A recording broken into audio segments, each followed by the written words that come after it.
একসময়ের সবচেয়ে ঘনিষ্ঠ মিত্র যুক্তরাষ্ট্রের সাথে সম্পর্কে চির ধরল ইউক্রেনের। হোয়াইট হাউসে ডোনাল্ড ট্রাম্প ভলোদিমির জেলেনস্কির নজিরবিহীন বাকবিতণ্ডার পর ইউক্রেনের সামরিক সহায়তা স্থগিত করলেন মার্কিন প্রেসিডেন্ট।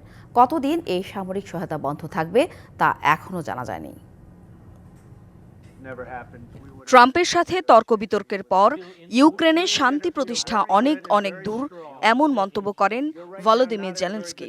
আর এতেই ট্রাম্পের ক্ষোভের পাত্র হয়েছেন ইউক্রেনের প্রেসিডেন্ট। একসময় ইউক্রেনের সবচেয়ে ঘনিষ্ঠ মিত্র যুক্তরাষ্ট্র এবার দেশটিকে সামরিক সহায়তা দেয়াই বন্ধ করে দিল।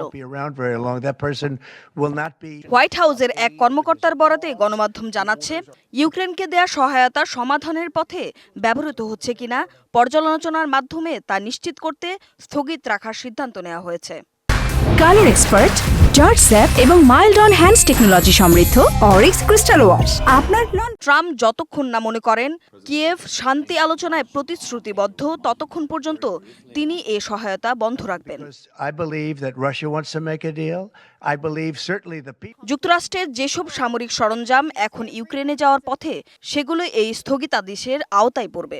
বিমান বা জাহাজে করে যুক্তরাষ্ট্র থেকে যেসব অস্ত্র ইউক্রেনে পাঠানো হচ্ছে এবং পোল্যান্ড থেকে ইউক্রেনে প্রবেশের অপেক্ষায় থাকা অস্ত্রের সরবরাহ বন্ধ থাকবে। তবে কতদিনে সামরিক সহায়তা স্থগিত রাখা হবে সে বিষয়ে কিছু জানায়নি হোয়াইট হাউস। এদিকে ওয়াশিংটনের এমন সিদ্ধান্তে এখনো কোনো প্রতিক্রিয়া জানাননি জেলেনস্কিও। Tumpa Tarafdar, DBC news desk.